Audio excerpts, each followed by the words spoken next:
Australians have read it. What is your great-great-great-great-grandparents' crime? Stealing a jug from a public house in County Cork. As my family will tell you, my ancestor was transported for theft of a goose, however they gloss over the fact the goose's previous owner had to be strenuously convinced to relinquish it. I read in a family tree book that one of my ancestors stole a pair of silk baby booties. Pretty sure it was from the house she was working at. Stole a horse. I guess modern day equivalent of GTA. Not actually a direct ancestor of mine, but a guy killed the squire's bullock. He was so scared of being deported to Australia that he changed his name slightly, hopped on a boat, and sailed himself to Australia. So when he arrived, he'd be a free man, except the ship wrecked off the coast of Victoria. So he and a few others struggled ashore. In order to survive, he shot a bullock he came across for them to eat. It turned out to be a bullock belonging to the guy who owned that piece of land. Again, much later, he married that same guy's daughter. They named a street after him. My third great-grandfather emigrated from Prussia in the 1890s because he, apparently, was sick of the amount of wars Prussia got into. Dude stole some bread and now I live on this giant island. Blew up a British barracks, Irishman. I remember a story from school, social studies teacher, of a very rich Sydney family that traced their family only to find out their convict ancestor got deported for carnal knowledge of a sheep. At one point when the ratio of men to women was too high, they went around to a bunch of workhouses and orphanages and took any girl aged 13 and above and shipped them to Australia. They didn't need the excuse of having committed a crime. They were poor and Irish and therefore cattle. I rarely get involved in discussions like this because I have a long family history from both sides of where some people like to draw a line, but fact is fact. Irish were used to populate colonies with a workforce, and slavery was outlawed by Britain, which was very progressive for the time. They used other excuses like they were criminals, or in the case of these children they were burdens on the state and marrying them would provide stability for them. My ancestor that arrived on the 13th Fleet was a stowaway. Bit weird because they did commit a crime that caused them to go Australia, but also they weren't sent to Australia for committing a crime. He stole the Duke of Wellington's Chinese food. One Englishman stole bread, one Englishman stole tobacco and a sheep, and one was a feisty Irish prostitute. Being Irish was just about enough to get transported. At the time, the colony needed farm labourers, didn't want to pay the farm labourers, and the English convicts were mostly city people who didn't know anything about crops. Some Irish people were transported without even being charged with any offence. The English made harsh laws against the Irish just to be able to get free agricultural workers. My so's great-great-great-grandmother stole pewter pots from her employer. I believe this was effectively stealing a beer glass from a pub. However, we also know that the transportees on her ship were given behavior ratings on a scale from very good to very bad. She was given a rating of very bad worst, so she was a bit of a rebel. Alice Wilson, age 29, was convicted at Preston Quarter Sessions in Lancashire in April 1845. Her crime was stealing a half-sovereign from John Barnes. One court case appearance stated that the Alice Wilson in question was from Leyland, which is close to Preston. It seems that she was a notorious prostitute and petty thief. She was sentenced to life transportation, but the fresh air of Van Diemen's Land, Tasmania, seemed to do her some good. She married the freeman George Barnes on the 17th of May, 1847. About 18 months after she had arrived in Tasmania as a convict. She was pardoned in October 1854. Stole a loaf of bread. Exported out here and 3 weeks later murdered a guy. Didn't help that he was a Scot. 30% of Aussies are immigrants. I have no idea what percentage are first generation Aussie with immigrant parents, but it's probably most of us. So if you go back 3 generations, almost all of us were in a different country. That percentage gets higher every generation you go back. Barely anyone will have 5 generations. Made the armor for Ned Kelly. No joke. We have a certificate and everything. He managed to not go to jail though. Stole money from her mistress. She was a lady's maid, to run away with her lover. He nicked off with the money and she earned 7 years at the women's factory in Tasmania. After being freed, she went back to working as a maid. Then she married, moved to the mainland with her hubby who'd split from the Catholic side of his family, and we've been Melbourne atheists ever since. Her name was Andresen. A kid from my village was deported for stealing a pie that was cooling on a windowsill, shipped to Australia, as a kid back then, for a damned pie. Political prisoners, given the offer of being hanged or transported to the colonies. Lucky they choose to the cruise ship option. Irish. She stole bonnets and a whalebone corset. My grandfather was a Kiwi. It's a source of great shame to the family. Stole, I think, 17 horses. Christ knows how he managed that, but here we are. My great grandfather was an illegal immigrant. He was sailing on a ship from Ireland and wanted to jump ship in America. But the captain didn't tell the crew where they were going to avoid too many defections, so when the ship got to Sydney he thought he'd better take the chance to disappear in case the next destination was back home. Turns out the next destination of the ship was America. Jumping off the Prussian merchant ship he was employed on at 14 years old, because Adelaide seemed a better bet. His jewelry shop was raided and they found metal plates to print Irish banknotes. Sentence for life. Tearful letters from young wife got it commuted to 7 years. But she followed him anyway and they stayed here. He was busted in England pretending to be an Anglican priest. At the time he was official chaplain to the Earl of somewhere, don't remember, who was fourth in line to the throne.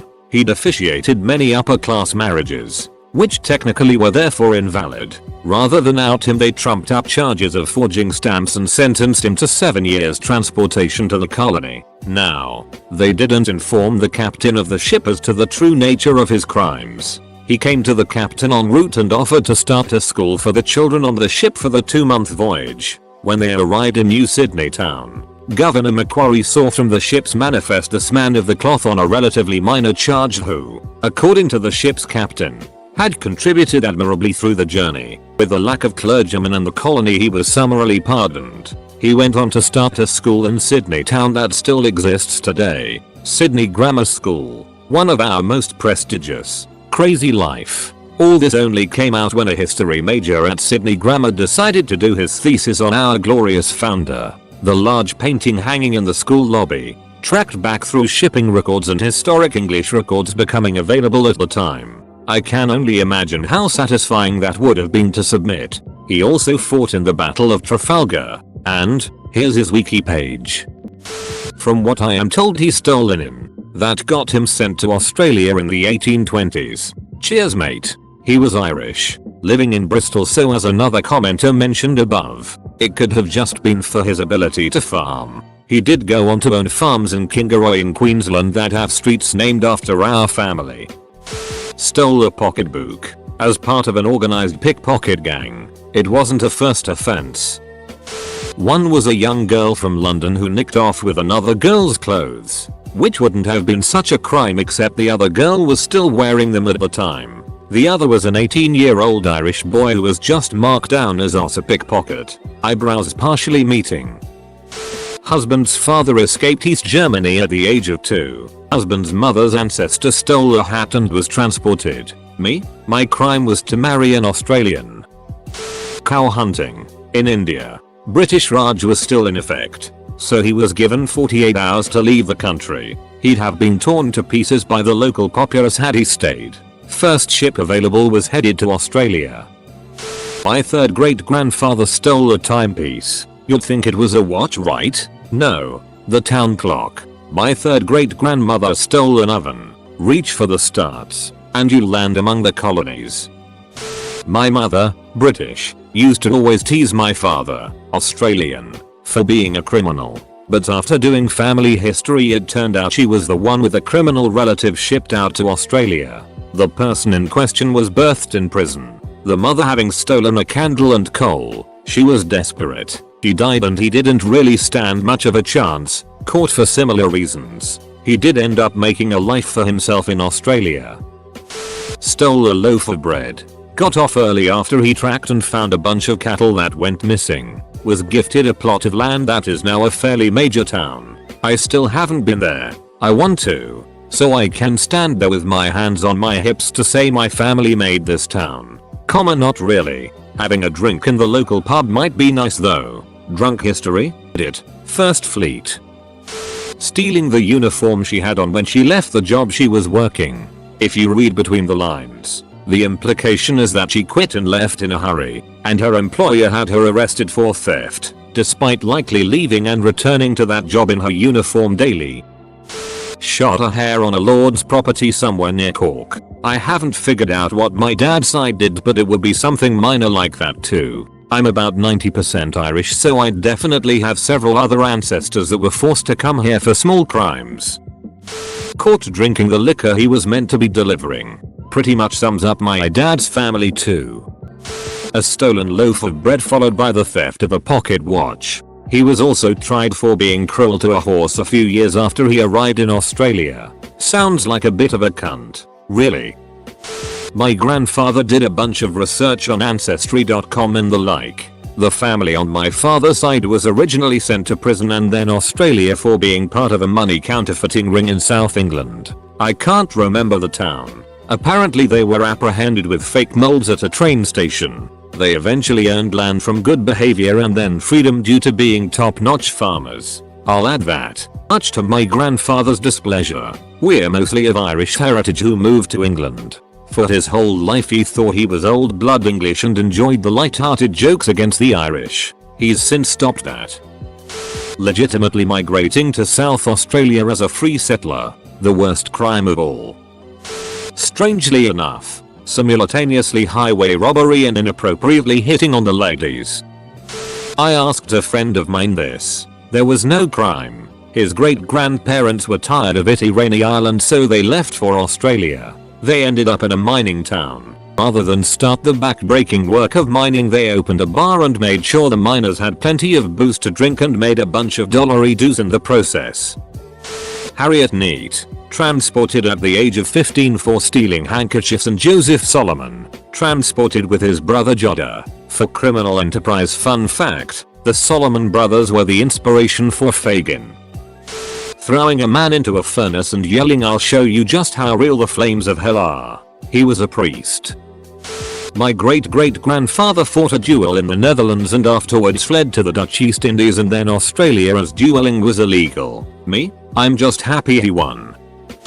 After killing a midshipman, writing 2 6-volumes of poetry, falsely claiming to have been ordained, serving as a Navy chaplain on the Britannia, interfering in a duel between 2 officers, and finally performing a number of legitimate marriage ceremonies, resulting in a lot of unexpected bastard children. He was finally shipped off, rather quickly on the pretense of forging money rather than marriage certificates to avoid too much public knowledge about said bastard children, to Australia. Immediately on arrival he was granted a ticket of leave and shortly thereafter went on to found Sydney's first and arguably still most prestigious private school, 1825, which still stands on the same land today, with several of the original buildings still in use. England tried to shut him down but he had the direct personal support of Governor Lachlan Macquarie. I have no idea how he got so many chances, especially after all that poetry.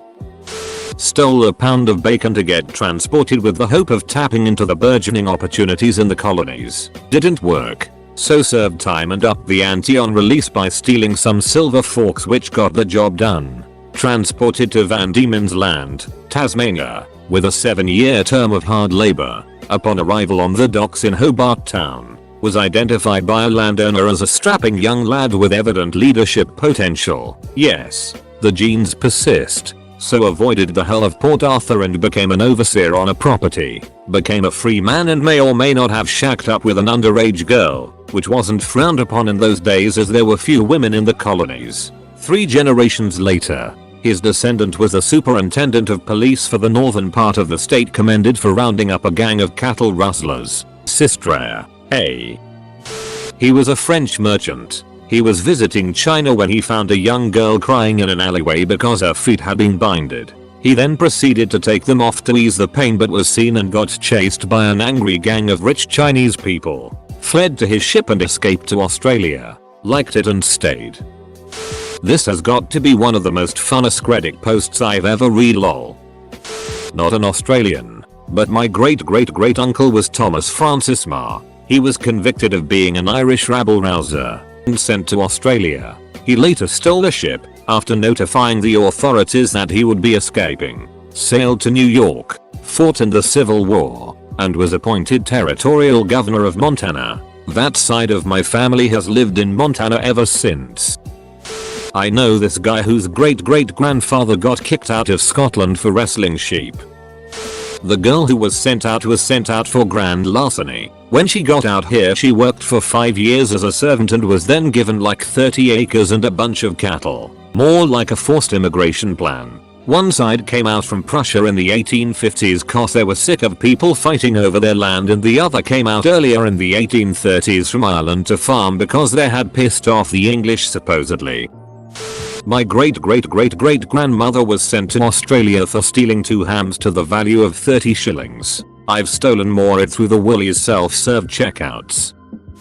He stole a spoon, went on a cruise across the sea and then shacked up with indigenous women, whom he owned. Eventually yours truly came along and now I'm shacking up with an English woman. It's the circle of life really. My ancestor was a live-in servant. Supposedly the masters had a dog that wouldn't stop barking, so one night my fam killed the dog and put it in a stew they fed to the bosses the next night. Pretty funny to me how English people love giving us it about how our country was founded by convicts. Most of them were jailed for things like stealing bread to feed their family. I'm the descendants of Scottish landowners whose farms got taken over by force by the English, who then said we could stay there but had to pay them tax. We said duck that and moved to Cuma in NSW. A pretty miserable place by Aussie standards, but roughly the same as the Scottish Highlands from whence they came. Literally stealing bread. I'm constantly hungry so I can rewind he did it.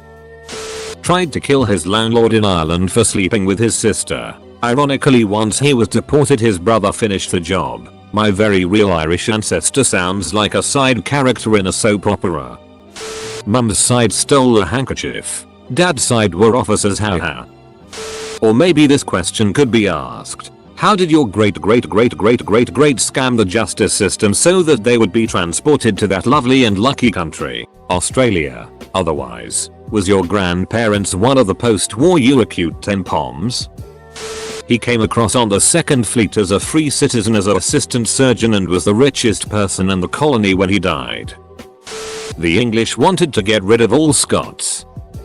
Stole something, can't remember what. He only got 10 years, but when he got back to England, he found that his wife had died. So he packed up his 5 kids and took them back to Australia to start a farm. Apparently had some adventures. There's even a newspaper story talking about him getting speared by Aborigines. Stealing ladies' undergarments. Not what I expected to find in our family history book IA. NZ myself, but have one distant US convict ancestor. She was caught for stealing Eurocute 27 worth of silverware from the family she was working for, and during the voyage over pissed the ship surgeon off so much her report is just a long list of complaints about her behavior, ranging from how she wouldn't stop whinging about the conditions to her treatment to how she kept whoring herself, allegedly. Damn. They sent the pettiest criminals to Australia. It's just an island full of people who stole some bread. My great-great-grandfather wasn't a convict, but he had to flee New Zealand for stealing a signal cannon off a sunken ship and using it to blow down his neighbor's door. His neighbor was French, so apparently he deserved it. Theft of 2 loaves of bread. My 6th great-grandmother Kathleen committed this atrocity. No, really a crime, but well, here's the thing. Some 110-120 years ago, my country was under the yoke of the Ottoman Empire. They, the army, were systematically going from remote village to remote village, in an extreme winter where food was in very short supply, offering a bag of rice flour to those who would convert their religion from Christianity to Islam. Many villagers were starving and had no way to feed their families, so many did take them up on that offer. Now, villagers then lived in like these connected houses with a yard, usually several brothers together, so when the asker, Turkish word for military, arrived in my great-great-great-grandfather's village, many followed suit. His brothers were like, dude, we are surely going to die if we don't do this. My GG grandpa didn't reply. He just got out, took the axe from the log and stood in front of the door. He then said, anyone who is willing to go and take their offer is free to do so. He will just have to go through me. Neither went and were still Christian while 90% of the village inhabitants converted. Now, this isn't a hate towards Muslims or anything. I just found it superbous and a story I really like and wanted to share. I remember reading somewhere some people were accused of stuff like stealing buttons. UK wanted to clear out the slums in London and likely pinned a lot of false crimes or very petty crimes as an excuse to deport people from lower classes and start a new colony. John Small, feloniously assaulting James Burton at King's Highway, feloniously putting him in corporal fear and danger of his life and feloniously and violently taking from his person and against his will in the said highway, 1 metal watch and tortoise shell case value 30 shillings, 1 pruning knife value 6p, and 5 shillings is goods. Mary Parker, burglariously and feloniously breaking and entering the dwelling house of John Hickman, about the hour of 11 in the night, on the 19th day of April last, and burglariously stealing therein 2 muslin gowns and coats, value 40s, a cotton gown, value 10s, 3 cotton frocks, value 4s, a calico bed gown, value 2s, 4 pair of cotton pockets, value 4s, 11 shirts, value 3 liters, 1 shift, value 2s, and 1 dial per clout, value 60. His property, once in Australia. He became a cop and she a nurse. Was a lemon stealing whore. So, for years the story was that our great 7x grandmother was caught putting a ribbon back that she had borrowed from her mistress. We learned about 2 years ago that that story was bullet and she was a legit thief who let her boyfriend in the window to rob the house. Till Australians are just Irish people who stole things. I was proud of my convict heritage until I found out he was convicted for buggery. Sent to the colony for polygamy. Greedy bugger.